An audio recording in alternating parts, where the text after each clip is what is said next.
დღეს არის 16 მარტი და 16 მარტი სოციალური მუშაობის საერთაშორისო დღეა, რომელსაც საფუძველი ჩაეყარა 1983 წელს და მას შემდეგ ეს თარიღი მსოფლიოს თითქმის ყველა ქვეყანაში ყოველწლიურად აღინიშნება და სწორედ ამ თემის ირგვლივ არსებულ მიღწევებზე, გამოწვევებზე, მიმდინარე პროექტებსა და რეფორმებზე ვისაუბრებთ ახლა ჩვენ სტუმართან ერთად, რომელსაც წარმოგიდგენთ ძალიან დიდი სიამოვნებით ხალბატონი მერი მაღლაფერიძე, სახელმწიფო ზრუნვისა და ტრაფიკინგის მსხვერპლთა დაზარალებულთა დახმარების სააგენტოს დირექტორი სტუმრობს დღეს ახალდღეს დილამშვიდობისა. ხალბატონი მერი და მადლობა პირველ რიგში იმისათვის რომ ხართ ჩვენთან ერთად. მადლობა მოწვევისთვის. მოდი უპირველესად მაინც საუბარი დავიწყოთ განმარტებით, რამდენადაც საზოგადოებას ხშირად არ აქვს ხოლმე ჩემი დაკვირვებით ზუსტი და ზედმიწევნითი წარმოდგენა ამ პროფესიაზე, ხო? რეალურად რას გულისხმობს და რას მოიცავს ეს საქმიანობა და ვინ არიან ასევე სოციალური მუშაობის მთავარი სამიზნე ჯგუფები, ესეც რომ გითხრათ. ძალიან დიდი მადლობა აი ამ შეკითხვისთვის, იმიტომ რომ ნამდვილად ესეა. ვინაიდან და რადგანაც შედარებით პროფესია ახალია საქართველოსთვის, მისი განვითარება დაახლოებით 2000 წლიდან დაიწყო და შემდეგ უკვე დაინერგა როგორც ვთქვათ, შეიქმნა სპეციალური ფაკულტეტები და ასე შემდეგ და უკვე სერიოზულად წამოვიდა ამ პროფესიის დანერგვა. მაინც რაღაცნაირად გარკვეული კითხვებია, ვინ არის ეს ხალხი? ერევათ ძალიან ხშირად, რაც ჩემთვის ძალიან სამწუხაროა, მაგალითად სოციალურ აგენტებში, რომლებიც არანაკლებ მნიშვნელოვანი, მაგრამ სრულიად განსხვავებული საქმიანობის შემსრულებელი პირები არიან და ასე შემდეგ. ვინ არის სოციალური მუშაკი და მე მოდი შევჩერდები სააგენტოს სოციალურ მუშაკებზე, რომელსაც არაერთი ფუნქცია აკისრიათ, რომლებიც არიან წამყვანი იმ საქმიანობაში, რომელსაც სააგენტო ახორციელებს. როგორიც არის მაგალითად ბავშვთა დაცვა. ხეს ბავშვთა დაცვა ცოტა ზოგად ფრაზად ჟღერს ხოლმე. აქედან გამომდინარე უფრო დავწრუმლანდები და ვიტყვი, რომ ეს არის იმ ღონისძიებების გატარება, როდესაც რისკის ფაქტორები არსებობს ბავშვთან მიმართ და აუცილებელია გადაწყვეტილებები იქნას მიღებული ბავშვის საუკეთესო ინტერესებიდან გამომდინარე. თუმცა სოციალური მუშაკი არის არა მხოლოდ ის ადამიანი, რომელიც თქვათ იღებს ინფორმაციას, მიდის ოჯახში და ამოწმებს. ყველამ ვიცით, რომ ესენი ოჯახში დადიან და ხშირად ესეც არასწორად არის ხოლმე გაგებული. ზოგს გონია, რომ ეს არის რაღაცა ისეთი ადამიანი, რომელიც ბავშვს წაართმევს ან რაღაცა უმედურებას დაატრიალებს. ხო, არის ესეთი ძალიან მცდარი შეხედულებები ჩვენ შესახებ. პირიქით, ეს არის პროფესია, ეს არის ადამიანების ჯგუფი, რომლებიც ცდილობენ, რომ ბავშვის საუკეთესო ინტერესებიდან გამომდინარე დაიცვან ისინი ყველა იმ საფრთხისგან, რომელიც შეიძლება მათ ემუქრებოდეს და თუ ესეთი გადაწყვეტილებების მიღება მათ უწევთ, რა თქმა უნდა, ამ გადაწყვეტილებებში მარტონი არ არიან და აქ მთლიანად სააგენტო ერთება თავისი სხვა სპეციალისტებით და მათ შორის ახლა უკვე ბავშვის უფლებათა კოდექსის თანახმად სასამართლოს გადაწყვეტილებით, მაინც რა თქმა უნდა ეს გადაწყვეტილება არის უკიდურესი და რა თქმა უნდა ყველანი ვცდილობთ რომ მე უკვე ისევ შეიცვალოს ეს ყველაფერი.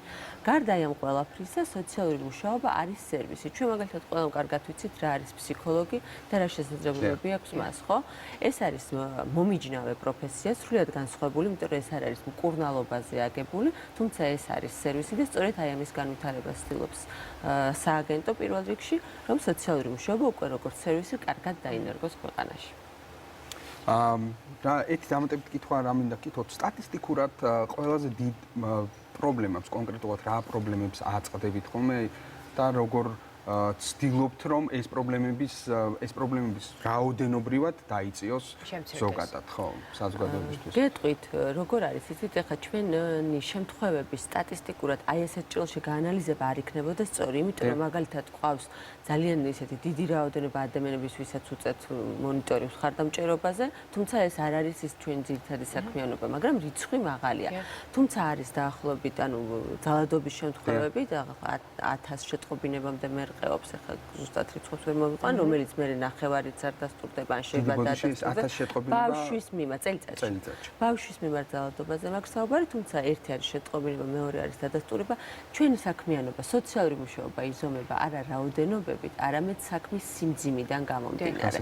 ანუ როდესაც შემთხვევები და არის ძალიან მძიმე შემთხვევები, სადაც ჩვენ ვერთვებით, როგორიც არის ბავშვის მიმართ სექსუალური ძალადობა, როგორიც არის სუიციდის მცდელობები, როგორიც არის ადრეულ ასაკში ქორწინება, ძალადობის მძიმე ფორმები, მშობლები, რომლებიც ვერ ზრუნავენ თავიანთ შვილებზე და ეს არ არის, ვთქვათ, მხოლოდ რაოდენობასთან დაკავშირებული, ეს არის შემთხვევები, რომლის გაძღოლაც, მართვაც არის საკმაოდ გამოწვევასთან დაკავშირებული. ქალბატონი მერი, თქვენ ახსენეთ, რომ ეს მიმართულება, ანუ სოციალური მუშაობა და ეს საქმიანობა ზოგადად საქართველოში არსებობს 2000 წლიდან, ხო? და მას შემდეგ შეიძლება ითქვას, რომ პრობლემების მიუხედავად ეს მიმართულება მეტნაკლებად განვითარდა, ხო?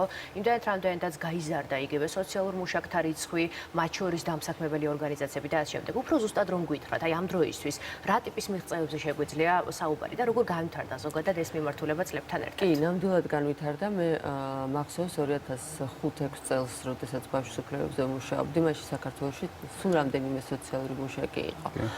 ახლა რა მოხდა ბოლო წლების განმავლობაში, ხომ მე გავწდები მაშინ სააგენტოს ფარგლებს და სხვადასხვა საკანონმდებლო ბაზა მოგცვა იმის შესაძლებლობა, რომ არა მხოლოდ სააგენტოში, იმიტომ რომ სააგენტო არის ერთ-ერთი მსხვილი დამსაქმებელი, ხო, სოციალური მუშაკების, არამედ სხვა უწყებებშიც უფრო და უფრო მეტად ემატება სოციალური მუშაკები, რაც ძალიან კარგი. ემატება ჯანდაცვის სფეროში, ემატება და იზრდება მათი რაოდენობა განათლების სფეროში და ახლა უკვე გააჩნდა სპეციალური წარმომადგენლობები ადგილობრივ მუნიციპალიტეტებში, რომლებიც პირველად პრევენციაზე იმუშავებენ და სწორედ იმ კითხვას უპასუხებენ, რომელიც თქვენ ამის წინ დამისვით, რაც გულისხმობს პრევენციას, ანუ პირველი დონის პრევენციას იმისათვის, რომ ესეთი შემთხვევები მძიმე, რაც შეიძლება ნაკლები გქონდეს.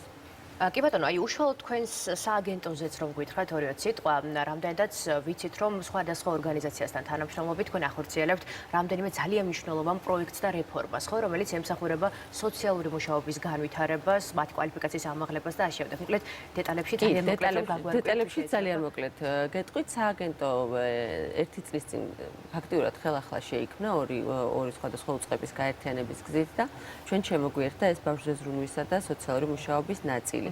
მას შემდეგ დავიწყეთ უკვე სწორედ იმიტომ, რომ გვინდა რომ ხარისხი ავამაღლოთ, ძალიან სერიოზული რეფორმები ამასთან დაკავშირებით, რაშიც ძალიან გვეხმარება და პრინციპში წამყვანი მხარდამჭერი უწყება არის გაეროს ბავშვთა ფონდი და ასევე სხვა პარტნიორი ორგანიზაციები, როგორც არის სოციალურ მუშაკთა ასოციაცია და დაიგეგმა გარკვეული ტიპის ღონისძიებები და მიმდინარეობს, როგორც არის კვალიფიკაციის ამაღლებისთვის აუცილებელი და ძალიან მნიშვნელოვანი პროგრამები, როგორც არის სპეციალური მოდულები, რომელიც გვაძლევს, რომელიც არის ინსტრუქციები და სხვა სამუშაო ინსტრუმენტები, სხვადასხვა იმძიმე მიმართულებებით, რომელიც ზემოთ ჩამოგითვალეთ, როგორც არის პროფესიონალიზაცია, რომელიც ასევე კანონმაც დაგვავალა და დაწყებულია პილოტირება თბილისში, ანუ მიმართულებება დაყოფა და ადამიანების ფოკუსირება კონკრეტულ პრობლემაზე და ასე შემდეგ. და მუდმივად არის კიდევ შეკითხვები დასმული მასთან დაკავშირებით, რამდენად ვაპირებთ გავზარდოთ სოციალური მუშაკების რაოდენობა, ნამდვილად ვაპირებთ ამის განცდას, თუმცა ამას წინ უძღვის სპეციალური სახელმძღვანელო პრინციპები, რომელსაც ახლა ვიმუშავებთ, ასევე სოციალურ მუშაკთა ასოციაციასთან ერთად, ეგრეთ წოდებული